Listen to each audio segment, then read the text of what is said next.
Etika itu penting karena etika ada di atasnya hukum. Etika itu udah ada di dalam masyarakat kita. Etika itu sebuah kesadaran. Nah, yang penting di sini perkara etika. Terutama oleh para pejabat dan para pemimpin. Dalam berpolitik, supaya politik yang beretika. Tapi selalu ada orang yang nekat melanggar itu semua. Dan ketika itu dilanggar, maka seseorang kehilangan legitimasi. Dia ingin memiliki suatu kekuasaan untuk dirinya sendiri. Nah, untuk Pilpres ini, pilihlah pemimpin yang tidak busuk.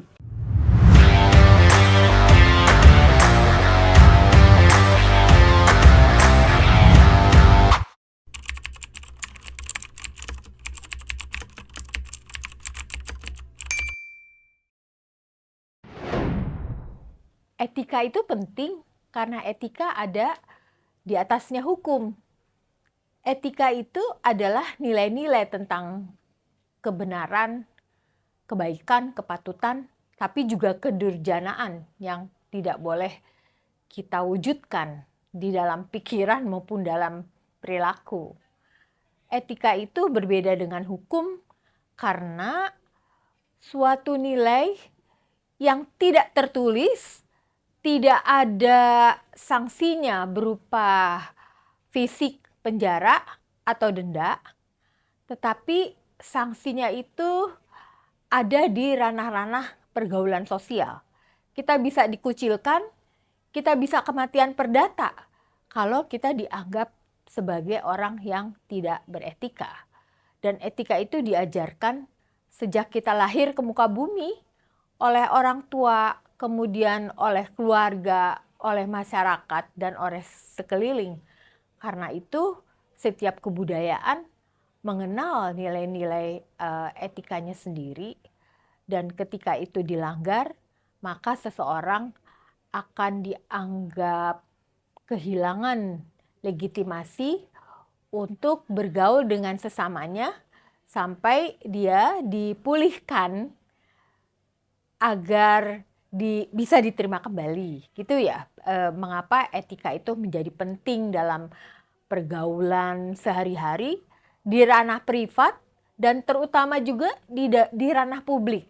Keadapan publik itu adalah etika publik yang harus diketahui, dipahami, diwujudkan terutama oleh para pejabat dan para pemimpin di tingkat mana saja, gitu ya. Lalu yang kedua adalah soal pentingnya kebudayaan dalam berpolitik.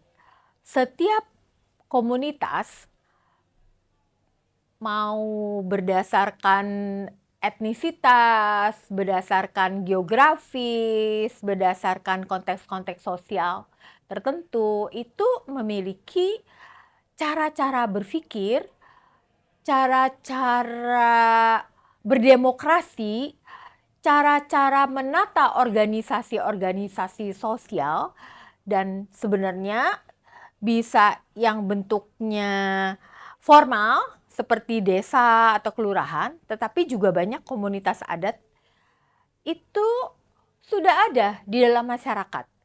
Dan berpolitik dengan tidak mengabaikan cara-cara berpikir dan cara-cara berdemokrasi yang hidup di dalam komunitas dan warga masyarakat adalah cara-cara yang paling memberikan kedaulatan rakyat.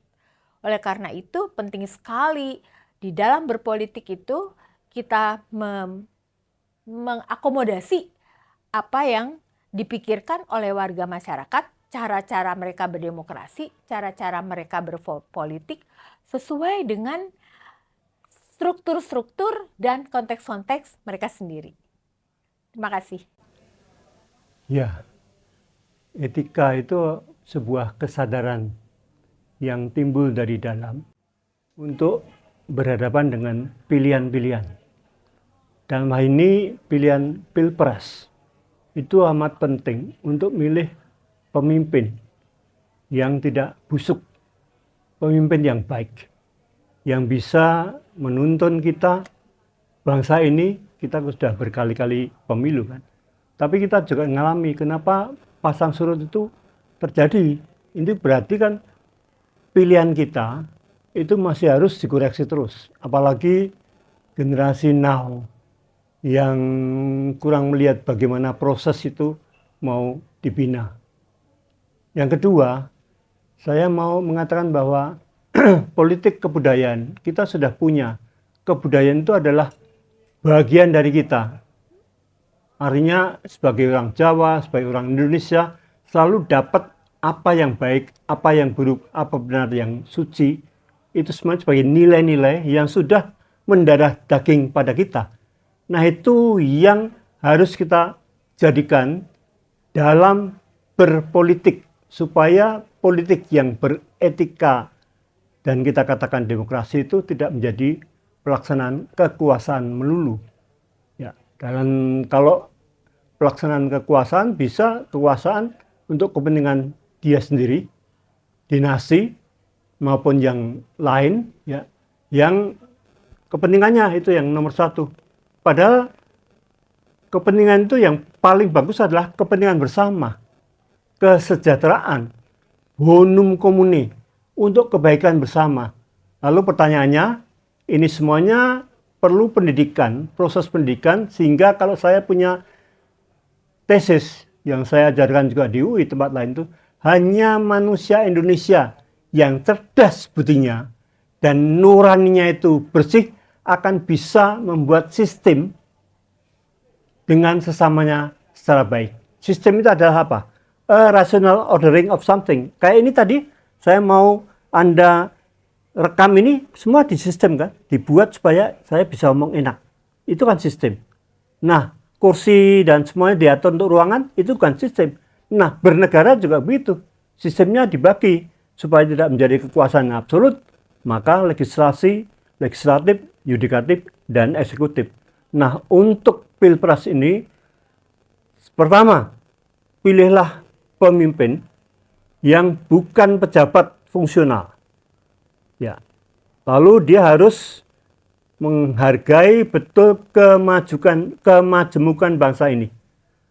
Yang kedua, Anda jangan memilih pemimpin yang membungkam kekritisan Anda, yang membungkam kritik dan semua yang harus kita utarakan. Kita harus merasa enak di Indonesia karena kita adalah warga negara Indonesia.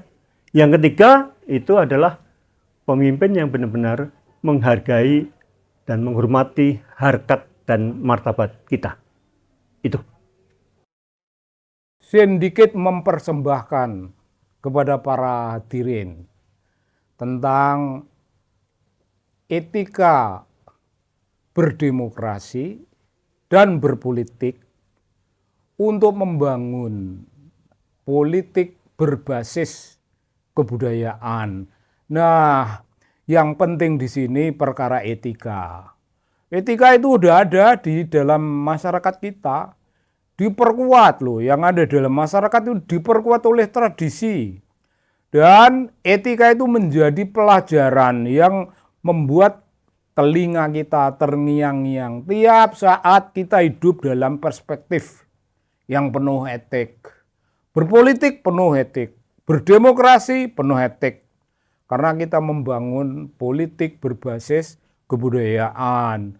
Lah, dengan etika macam itu, kita menjaga, setiap saat kita menjaga etika kita perkukuh di dalam tradisi, dan tradisi membuat kita, setiap warga masyarakat, setiap warga negara berkiblat kepada etika itu tadi.